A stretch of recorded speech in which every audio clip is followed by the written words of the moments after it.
चमक में रोशनी, रोशनी में प्रकाश, पुलकित है धरती, जगमग है आकाश, पटाखों का शोर और दियों की कतार, माँ लक्ष्मी विराजे आपके द्वार। नमस्कार, मैं रश्मि मेनन आप सभी का बहुत बहुत स्वागत करती हूँ हमारे दीपावली विशेष कार्यक्रम में। दर्शकों, आज के दिन दीपावली का त्योहार सभी लोग मनाएंगे। किस तरीके से ये त्योहार मनाना है ये तो सभी जानते हैं, लेकिन पूर्ण रूप से जानकारी हर किसी के पास नहीं होती। ये जो त्योहार होता है सबसे बड़ा त्योहार माना जाता है और खासकर 5 दिन का त्योहार ये होता है जिसको हर कोई बहुत ही हर्षोल्लास और धूमधाम के साथ मनाता है। किस तरीके से माता लक्ष्मी को प्रसन्न करना है ये हर कोई जानना चाहता है। कैसे माता लक्ष्मी उनके घर आकर विराजमान हो जाएंगी ये भी हर कोई चाहता है, क्योंकि जब माता लक्ष्मी आती हैं तो अपने साथ भक्तों के लिए बहुत सारी खुशियां, बहुत सारा धन लाती हैं और हर कोई चाहता है कि उनको धन के अभाव में नहीं जीना पड़े। माता लक्ष्मी उन पर अपनी असीम कृपा बरसा दें। कैसे माता लक्ष्मी आपसे प्रसन्न हो सकती हैं, कैसे माता लक्ष्मी का वास आपके घर में हो सकता है, यही सब जानकारियां लेकर आज हमारे साथ स्टूडियो में मौजूद हैं जाने माने विश्व प्रसिद्ध पंडित विष्णुदत्त सरस जी हाथरस वाले। तो आइए उनका स्वागत करते हैं।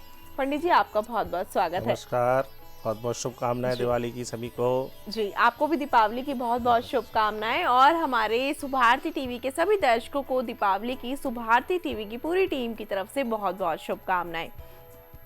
तो पंडित जी, आज दीपावली का पर्व जो है सभी हर्षोल्लास के साथ मनाने के लिए तैयार हैं। सभी लोगों ने तैयारियां लगभग पूरी कर ली हैं और माता लक्ष्मी को प्रसन्न करने के लिए तमाम प्रकार की तैयारियों में कुछ लोग लगातार जुटे हुए हैं। तो सबसे पहले मैं आपसे यही जानना चाहूंगी, जो दीपावली का पर्व है ये क्यों मनाया जाता है, क्या इसकी मान्यता है? रश्मि जी, आपने बहुत सुंदर ये प्रश्न किया है और आपके माध्यम से मैं समस्त भारतीय जनमानस और जहाँ भी पूरे विश्व के लोगों को दीपावली की बहुत बहुत शुभकामनाएं, बधाई देता हूँ। प्रश्न ये है कि हम दीपावली क्यों मनाते हैं जी। हमको भी ये पढ़ाया गया जब हम स्कूल में पढ़ते थे और भारतीय जनमानस में भी यही विधा है, यही पता है कि भगवान राम आए थे, इसलिए हम सब लोग दीपावली मनाते हैं। ये बहुत अच्छी धारणा है, लेकिन यह दीपावली मनाने का एक सेकंड रीज़न है। वस्तुतः क्या है रश्मि जी कि दीपावली भगवान राम जी के अयोध्या आने से पहले ही मनाई जाती थी। भगवान राम जी के आने से अयोध्या तो उस दिन से आतिशबाजी का केवल एक ये विधा शुरू हुई, क्योंकि दीपावली का जो पर्व है वह तो लक्ष्मी जी का प्राकट्य है, क्योंकि लक्ष्मी पूजन होता है उस दिन। दीपावली को ये सब जानते हैं कि भगवान गणेश जी का पूजन और लक्ष्मी का पूजन सभी लोग करते हैं। तो वास्तविकता क्या है कि गणेश जी का पूजन तो भाई विघ्न विनाश के लिए हर पूजा में होता है। कोई भी भारतीय संस्कृति में पूजा होगी वो भगवान बिना गणेश जी के नहीं होगी। तो गणेश पूजन तो हमारे यहाँ विघ्न निवारण के लिए होता ही है, लेकिन दीपावली वाले दिन जो पूजन का महत्व है वो लक्ष्मी पूजन का महत्व है। तो दीपावली पर्व की जो महानता है वह भगवान राम के अयोध्या आने से आना ये एक सेकंड रीजन है। वास्तविकता क्या है कि जैसे कृष्ण जन्माष्टमी है, रामनवमी है, वामन द्वादशी है, ऐसे ही हमारे यहाँ पर बड़ी दीपावली जो हम लोग मनाते हैं उस दिन लक्ष्मी जी जयंती है। लक्ष्मी जी उस दिन समुद्र मंथन से प्रकट हुई थी, इसलिए ये पर्व मनाया जाता है। और ये समय की विडंबना है कि अधिकांश लोगों को ये पता ही नहीं है। जी जी, बिल्कुल आपने सही कहा। अधिकांश लोगों को ये पता ही नहीं है कि दीपावली क्यों मनाई जाती है। ज़्यादातर लोग सिर्फ यही जानते हैं कि दीपावली श्री राम के अयोध्या वापस आने की खुशी में ही मनाई जाती है, जब दीप जलाए गए थे और सभी ने राम जी के वापस आने की खुशियाँ मनाई थी। तो जैसे आपने बात कही कि दीपावली जो है क्यों मनाई जाती है, किस तरीके से मनाई जाती है, साथ ही जब कोई चीज़ मनाई जाती है, कोई त्योहार मनाया जाता है या फिर पूजा पाठ की जाती है तो उसके विशेष प्रकार के मुहूर्त होते हैं और खासकर आज का दिन तो सभी के लिए विशेष है। तो मैं चाहूँगी आप हमारे दर्शकों को बताएं कि दीपावली पूजन का शुभ मुहूर्त है क्या और किस तरीके से पूजा अर्चना की जाए। दीपावली का जो दिन है वास्तविक बहुत ही महत्वपूर्ण है जी। और ये संपन्नता का दिन है, क्योंकि तुलसीदास जी ने एक दोहे में सब कुछ कह दिया है। तुलसी जग में दो बड़े दामोदर और दाम, दामोदर बैठे रहे दाम करें सब काम। देखिए, सारी व्यवस्थाएं लक्ष्मी से ही चलती हैं। चाहे हमारे शरीर पर ये वस्त्र है, चाहे हमारे पेट में अन्न है, या जो भी कुछ व्यवस्थाएं हम लोग इन चर्म चक्षु से देख सकते हैं वो सब लक्ष्मी से ही संपादित होती है। हमारे हिंदू संस्कृति में 3 देवता हैं, ब्रह्मा विष्णु महेश। और हम सब लोग मानते हैं कि ब्रह्मा जी हम सब लोगों को बनाते हैं, सृष्टि का सृजन करते हैं, भगवान विष्णु पालन करते हैं और भगवान रुद्र जो है ही इज डिस्ट्रॉयर, वो सबका संहार करते हैं। लेकिन वास्तविकता ये है कि इनकी शक्तियाँ हैं, जिस शक्ति से शक्तिमान होकर ये इन कार्य को करते हैं वो इन सबकी 3 शक्तियाँ हैं। ब्रह्मा जी की शक्ति का नाम सरस्वती है, प्रोडक्शन, यानी बिना ब्रेन के कुछ नहीं होता। ऐसे ही भगवान रुद्र की शक्ति है महाकाली, जो संहार करती है, और वैसे ही भगवान विष्णु की जो शक्ति है उसका नाम है महालक्ष्मी। तो लक्ष्मी के बिना तो संसार का कोई कार्य संपादित हो ही नहीं सकता। तो भाई लक्ष्मी का जो पर्व का दिन है वो तो हमें वास्तविक बहुत ही उल्लास से, बहुत ही आनंद से मनाना चाहिए। अब इसमें यह है कि हम प्रतिष्ठान में पूजा करेंगे, किसी का अपनी फैक्ट्री है, किसी की अपनी दुकान है, किसी का ऑफिस है। तो इस बार जो दीपावली पड़ रही है रश्मि जी, वो 14 नवंबर शनिवार को है। अब दीपावली जो पर्व है वो अमावस्या में मनाया जाता है, क्योंकि हमारे यहाँ पर पुराणों में ये वर्णन है कि कार्तिक मास की अमावस्या की मध्य रात्रि में सिंह लग्न में समुद्र मंथन से लक्ष्मी जी का प्राकट हुआ था जी। तो सीधी सी बात समझ में हमको आ रही है कि ये त्यौहार विशेष रूप से प्रदोष काल से ही शुरू होता है। लेकिन इस बार जो है 14 नवंबर को सुबह चतुर्दशी तिथि है और वो दिन में लगभग 1:40 तक है। शहर के हिसाब से थोड़ा 10 मिनट आगे पीछे हो जाता है, क्योंकि जितना हम ईस्ट से वेस्ट में चलते हैं उतना ही पंचांग में तिथियां आगे पीछे हो जाती हैं।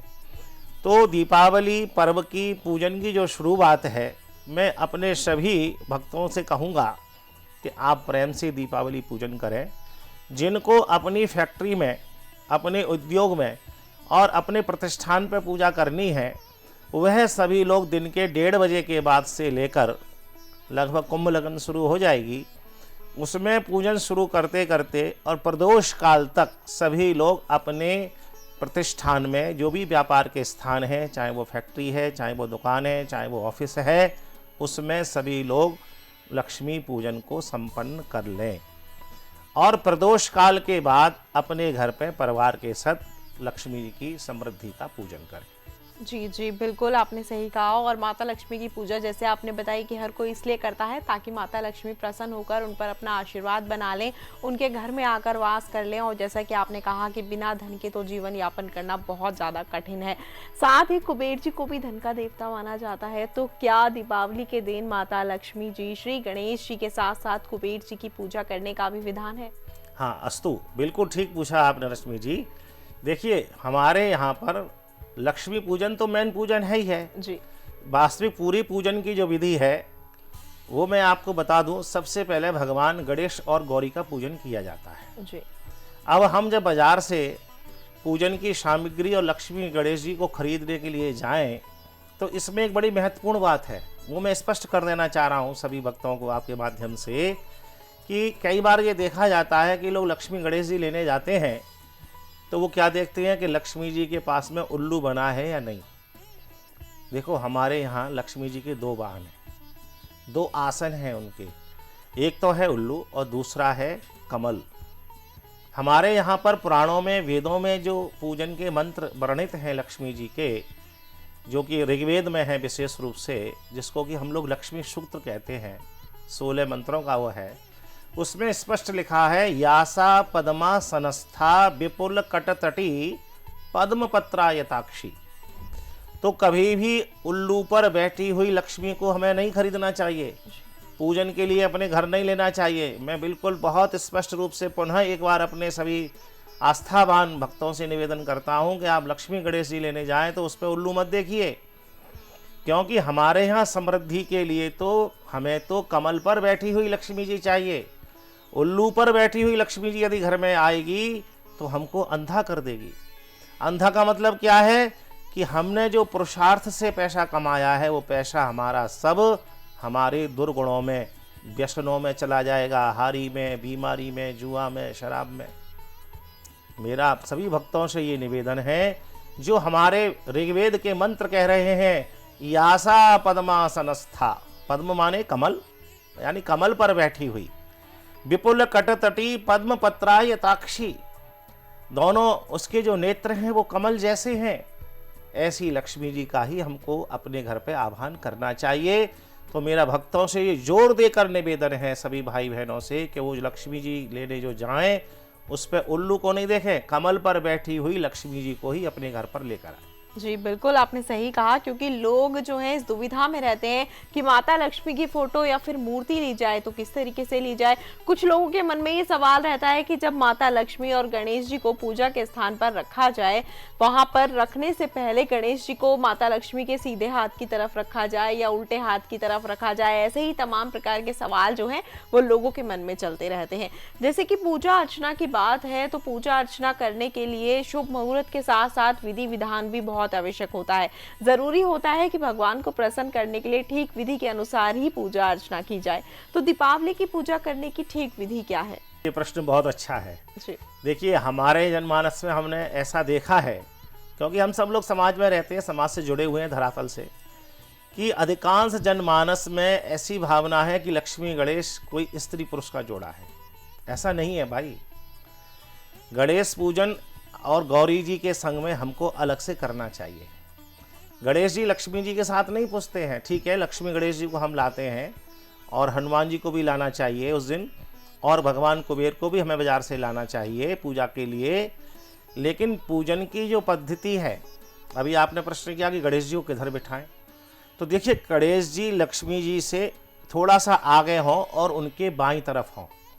जैसे कि मान लीजिए ये चौकी या पाटा है, तो यजमान के सीधे हाथ में अग्रभाग की ओर हमें गणेश जी को स्थापित करना चाहिए और वहाँ पर सबसे पहले भगवान गौरी गणेश का हमको पूजन करना चाहिए। उसके बाद में भगवान कलश का पूजन करना चाहिए, क्योंकि गणेश क्या है, वो पृथ्वी तत्व है और कलश क्या है, जल तत्व है। तो गणेश पूजन अर्थात पृथ्वी तत्व का पूजन, ये सब गणेश जी भगवान सब लोग समझते हैं, लेकिन वो है क्या वास्तविक, वो पृथ्वी तत्व है। आप यदि आध्यात्म में देखेंगे, गीता आदि में देखेंगे, तो जो हमारा पृथ्वी तत्व है उसका स्वरूप क्या है, मिट्टी है ना जी। और पृथ्वी की जो तन्मात्रा है वो क्या है, गंध है। गंध किससे ली जाती है, नासिका से। ये हमारी सारी इंद्रियां हैं, तो नासिका से गंध ली जाती है। और जितने भी हमारे आराध्य देवता हैं उनमें गणेश जी की नासिका ही सबसे बड़ी है। तो वास्तविकता क्या है कि गणेश पूजन अर्थात पृथ्वी तत्व का पूजन। तो यहाँ पर ये बहुत बड़े आध्यात्म की बात है कि भगवान गणेश जो है वो कौन है, गंध के देवता हैं, सुगंध के देवता हैं, नासिका के प्रतिनिधि हैं, और उनकी जो माँ है गंध किसकी, पृथ्वी की। गणेश जी किसके देवता, पुत्र गौरी के। तो भगवान गणेश कभी भी अकेले नहीं पूजते। आप देखेंगे भारतीय संस्कृति में जितनी भी पूजा पद्धति हैं सब जगह लिखा होगा गौरी गणेशाभ्याम नमः। ये हमेशा अपनी माँ के संग पूजते हैं। आध्यात्म से वो क्या हुआ, गौरी गणेश अर्थात पृथ्वी और गंध। तो जो लोग दीपावली पूजन करना चाहें, वैसे तो मेरा ये प्रयास है कि इस बार हम सब लोग लाइव दीपावली पूजन करें और सब लोग वर्चुअल दृष्टि से हमारे संग जुड़ें और हमारे संग ही पूजा को संपादित करें। फिर भी मैं दर्शकों को बता रहा हूं कि सबसे पहले आप गौरी गणेश भगवान का पूजन करें, उसके बाद में कलश पूजन करें, कलश के पास में ही नवग्रह भगवान का पूजन करें, क्योंकि ये तो हमारे संस्कृति की परंपरा है। कोई भी पूजा होगी, गौरी गणेश पूजन होगा, कलश पूजन होगा, दीप पूजन होगा, धूप बत्ती का पूजन होगा और नवग्रह पूजन होगा। अब हर पूजा का एक विशेष देवता होता है, जैसे कि दीपावली वाले दिन लक्ष्मी पूजन। तो लक्ष्मी पूजन को सविधि हमें संपन्न करना चाहिए, उसके साथ कुबेर पूजन भी करना चाहिए और उसके संग में हमको रश्मि जी काली का पूजन भी करना चाहिए, क्योंकि ये तीनों शक्तियाँ हैं, महाकाली, महालक्ष्मी, महासरस्वती। तो जो हमारे व्यापारिक भाई हैं वो लोग तो करते ही हैं, हमने देखा है अपनी जो भी हिसाब किताब की डायरी वही होती है, उस पर वो लोग स्वस्तिक बना के उसमें सरस्वती जी का पूजन करते हैं। और पहले क्या था, पेन जो आते थे वो इंक पॉट वाले आते थे, स्याही वाले आते थे, तो इंक पॉट रखते थे, उसमें काली जी का पूजन किया जाता था। मैं अभी भी आपके माध्यम से सबसे कहूँगा कि अभी भी हमें लक्ष्मी जी के सीधे हाथ पर सरस्वती जी का पूजन, यानी जो कोई भी हमारे घर की हिसाब किताब की डायरी है या व्यापार की है किसी ना किसी एक पुस्तक का हमको पूजन सरस्वती के रूप में करना चाहिए। और लक्ष्मी जी के बाएं हाथ में महाकाली का पूजन, अगर आपके यहाँ अभी भी स्याही से इस्तेमाल होती है तो इंक पॉट रखें, अथवा हम वहाँ कोई कलम रखें, उसमें हमें काली का पूजन करना चाहिए। क्योंकि भारतीय संस्कृति के ये प्राण हैं, ब्रह्मा विष्णु महेश, महाकाली, महालक्ष्मी, महासरस्वती। तो तीनों अंगों से महालक्ष्मी का पूजन होना चाहिए। और लक्ष्मी जी के अग्रभाग में यानी चरणों की ओर, जैसे कि राम जी का पूजन हम लोग करते हैं तो हनुमान जी चरणों में होते हैं, तो ऐसे ही लक्ष्मी जी के चरणों की ओर कुबेर भगवान को बिठा के उनका पूजन करना चाहिए। जी बिल्कुल, आपने बहुत अच्छे तरीके से बताया कि कैसे पूजन करना चाहिए। तो मैं अपने दर्शकों को यही कहना चाहूँगी कि आज का दिन सभी के लिए विशेष होता है, सभी को इंतज़ार होता है आज के दिन का, क्योंकि सभी लोग माता लक्ष्मी को प्रसन्न करने के लिए बहुत ज़्यादा कहते हैं कि उनके हर्षोल्लास के साथ मनाने के लिए बहुत ज़्यादा उत्सुक रहते हैं कि कैसे माता को प्रसन्न किया जाए। तो पंडित जी आपको बता रहे हैं कैसे माता को प्रसन्न किया जाए, किस तरीके की मूर्ति खरीदी जाए, क्या विधि विधान है और कौन से शुभ मुहूर्त में माता की पूजा अर्चना की जाए। तो आप लोग ये नोट करके रख लें कि आपको कैसे माता की पूजा करनी है, कैसे उनको प्रसन्न करना है, किस तरीके से पूजा अर्चना करनी है, साथ ही कौन सी सामग्रियों का इस्तेमाल आपको करना है ताकि आपकी पूजा पाठ ठीक तरीके से हो जाए और माता लक्ष्मी का आशीर्वाद हमेशा आपके साथ बना रहे और उनका वास आपके घर में हो जाए। लगातार कार्यक्रम के साथ बने रहिए, चर्चा लगातार ऐसे ही जारी है और आपको ढेरों जानकारियां पंडित जी यहाँ पर दे रहे हैं। तो पंडित जी, जैसे कि आपने बताया शुभ मुहूर्त के बारे में, खासकर कहा जाता है दीपावली की रात हर किसी के लिए विशेष होती है, तो मध्य रात्रि का क्या महत्व है आज के दिन? मध्य रात्रि का इसमें महत्व बहुत है जी। हमारे यहाँ पर जो 18 पुराण हैं उसमें एक मार्कंडेय पुराण है जी, जिसमें कि दुर्गा सप्तशती का वर्णन है। लोग, हमारी माताएं घरों में पढ़ती हैं, ब्राह्मणों से भी पाठ कराते हैं नवरात्र पर्व पर। उसके प्रथम अध्याय में एक श्लोक आता है, कालरात्रिर महारात्रिर मोहरात्रिश्च दारुणः। वर्ष में हमारे यहाँ पर 4 रात्रि बहुत महत्वपूर्ण होती हैं, जिसमें सबसे पहले आती है काल रात्रि। दिवाली की रात को हम लोग काल रात्रि कहते हैं, और जिस दिन होली जलाते हैं उसकी जो रात्रि है उसको दारुण रात्रि कहते हैं। जो भगवान शिव की महारात्रि आती है, फाल्गुन वाली जो शिवरात्रि है, उसको हमारे यहाँ पर महारात्रि कहा जाता है। और जो शरद पूर्णिमा की रात्रि है उसको हम लोग मोहरात्रि कहते हैं। तो दिवाली की जो रात्रि है इसका बहुत बड़ा महत्व है। देखिए, मैंने अभी आपको ये बता दिया कि प्रतिष्ठान पे और अपनी फैक्ट्री में लोग पूजन कब करें। अब जब लोग अपने घर पर आ गए तो परिवार के साथ बैठ के वह पूजन सूर्यास्त के बाद शुरू करें। इस वर्ष 14 नवंबर शनिवार को हम लोग जो ये पूजा करेंगे, इसमें सबसे आनंद की बात यह है कि सूर्यास्त के संग संग ही बहुत सुंदर लाभ का चौगड़िया शुरू होगा और उसमें के साथ साथ ही वृषभ लगन शुरू हो जाएगी।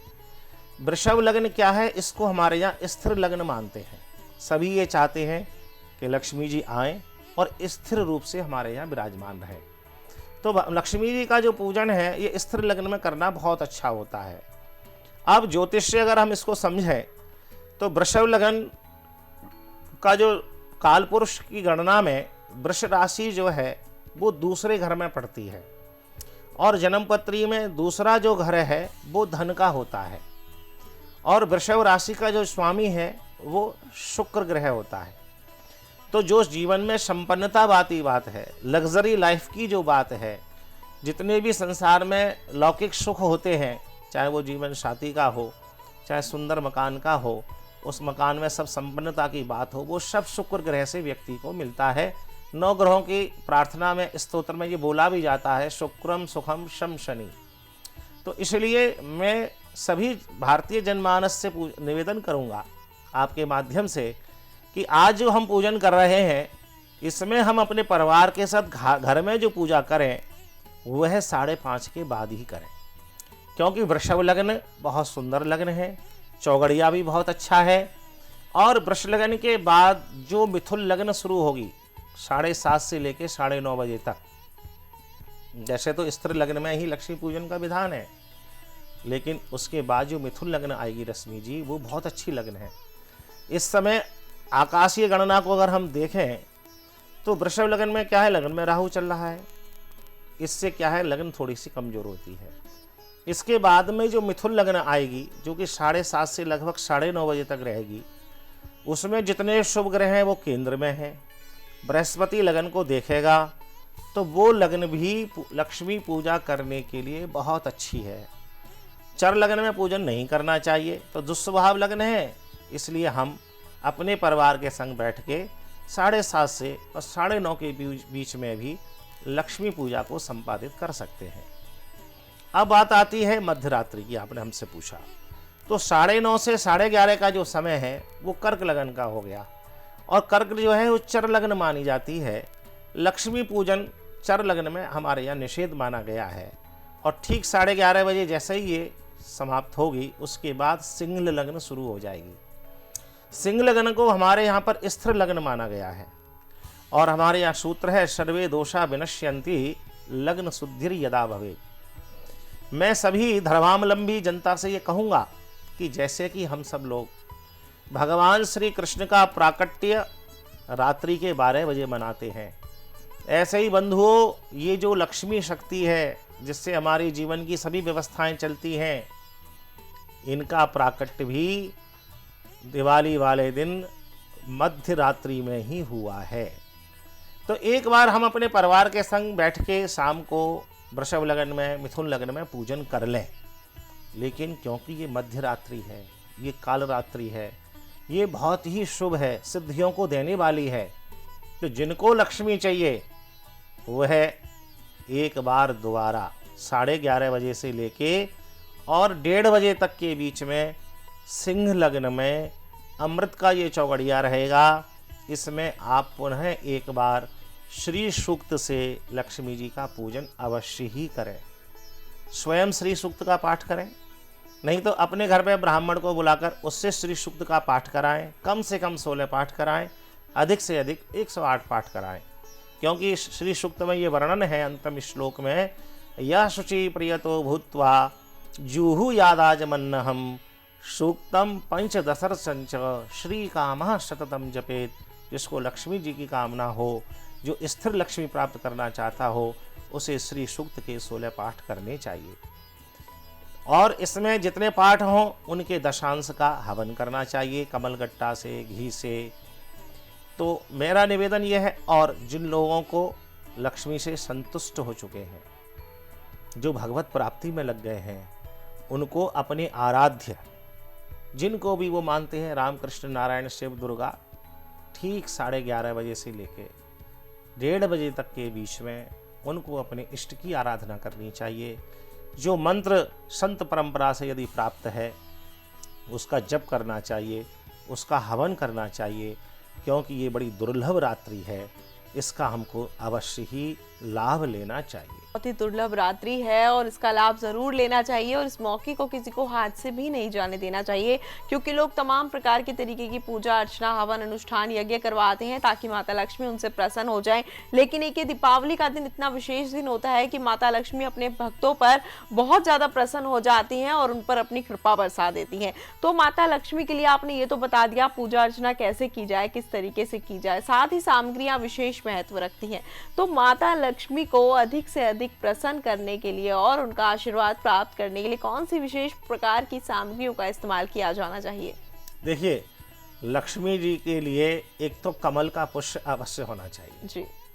जो भी हम लक्ष्मी जी की मूर्ति की पूजा करें, स्वर्ण की हो, चांदी की हो, अन्य किसी धातु की हो अथवा मिट्टी की हो, उस लक्ष्मी को हम ये बिठाएं तो कमल के पुष्प पर बिठाएं। क्योंकि ये मैं नहीं कह रहा हूँ, ये हमारी संस्कृति, हमारे वेद, हमारे पुराणों ने ये कहा है, यासा पद्मासनस्था, लक्ष्मी जी कमल पर बैठी हुई ही पूजनीय है और अपने घर में आभानीय है। आभानीय माने उनको बुलाने हैं। तो यासा पद्मासनस्था विपुल कटतटी पद्म पत्रायताक्षी, तो कमल का पुष्प तो बहुत ही महत्वपूर्ण है लक्ष्मी जी की पूजा में, और वो 2 हों। एक पे तो हम उस पुष्प को खोलकर उस पे लक्ष्मी जी की प्रतिमा को स्थापित कर दें और फिर उनका आह्वान करें। तो कमल के पुष्प की पत्तियां लेकर ही लक्ष्मी का जो हमारे यहाँ पुराणों में वेदों में मंत्र है, श्रीश्चते लक्ष्मी शपथगन्या बहो रात्रे पार्श्वे नक्षत्राणि रूपमश्विनौ व्याप्तम ईषणन्निखाणः मम मयिखाणः सर्वलोकम मयिखाणः। इस मंत्र से उनका आह्वान करें, प्रतिष्ठा करें, कमल के पुष्प की प्रधानता से युक्त ही उनको आसन दें, फिर उनके पाद प्रक्षालन करें, उनके हाथ धुलाएं और फिर आचमन के लिए जल दें। और इसमें क्या है, फिर उनको पंचामृत में स्नान कराएं। यदि हम मिट्टी की प्रतिमा का पूजन कर रहे हैं, और अधिकांश सब लोग मिट्टी की प्रतिमा का ही पूजन करते हैं, तो उसमें क्या है, हमारे यहाँ पर कोई ना कोई चांदी का सिक्का होता है, उसको हम पंचामृत में स्नान करा दें और लक्ष्मी जी के चरणों में केवल पंचामृत का समर्पण कर दें। और सुगंधित तेल लक्ष्मी जी को, जैसे इत्र होता है ना, उसको जरूर अर्पण करें। कमल गट्टा लक्ष्मी जी के पूजन में अवश्य होना चाहिए, क्योंकि ये लक्ष्मी जी को ये चीज़ें बहुत प्रिय हैं। तो मैं समस्त जनमानस से कहूँगा कि वैसे तो हमारे यहाँ पूजा का ये सूत्र है ही, पंचोपचार पूजा करते हैं, षोडशोपचार पूजा करते हैं। तो उसमें क्या है, आह्वान से लेकर और प्रार्थना तक, आह्वान, पाद्य, अर्घ, आचमन, स्नान, गंध, अक्ष, पुष्प, धूप, दीप, नैवेद्य, फल, तांबूल, पुंगी फल, द्रव्य दक्षिणा, ये जो पूजा का क्रम है, इसमें लक्ष्मी पूजा में विशेष रूप से ध्यान ये रखना है, अन्न सामग्री के साथ साथ कि पंचामृत अवश्य हो, कमल का पुष्प अवश्य हो, कमल गट्टा अवश्य हो, और सुगंधित तेल। इस पंचामृत में स्नान कराने के बाद, शुद्ध जल से स्नान कराने के बाद, लक्ष्मी जी को हम एक रुई में खूब इत्र लेकर उससे उनके अंग को खूब अच्छी तरह से हम सजा दें। बिल्कुल, आपने बहुत अच्छे तरीके से बताया कि इन सामग्रियों का इस्तेमाल करना है, कैसे माता लक्ष्मी को प्रसन्न करना है। उम्मीद करती हूँ हमारे दर्शकों ने अच्छी तरह समझा होगा, और आपने जितने अच्छे तरीके से उनको बताया, इतनी महत्वपूर्ण जानकारियाँ उन तक पहुँचाई, और आप यहाँ पर आए। अब फिलहाल समय का अभाव है, हमें यहाँ पर रुकना पड़ेगा, लेकिन इतनी ढेरों जानकारियाँ हमारे दर्शकों तक पहुँचाने के लिए आपका बहुत बहुत धन्यवाद। धन्यवाद, सबको बहुत बहुत शुभकामनाएं। राधे राधे। और कोरोना को ध्यान में रखते हुए, सोशल डिस्टेंसिंग बनाते हुए सारे पूजा पाठ को संपादित करें, क्योंकि जीवन इज वेरी इंपॉर्टेंट। जी बिल्कुल, एक बार फिर से आप सभी को दीपावली की ढेरों शुभकामनाएं। तो दर्शकों, आप सभी से यही कहना चाहूंगी कि जिस प्रकार से आपको महाराज जी ने बताया है कि किस तरीके से आपको पूजा अर्चना करनी है, कैसे किस शुभ मुहूर्त में कौन सी सामग्रियों का उपयोग करके आप माता लक्ष्मी को प्रसन्न करके उनका आशीर्वाद प्राप्त कर सकते हैं, ये सारी जानकारियां आपको अभी महाराज जी के द्वारा प्राप्त हो चुकी हैं। उम्मीद करती हूँ आपने ये सब चीजें नोट कर ली होंगी, और इसी प्रकार से आप माता रानी की पूजा अर्चना करेंगे।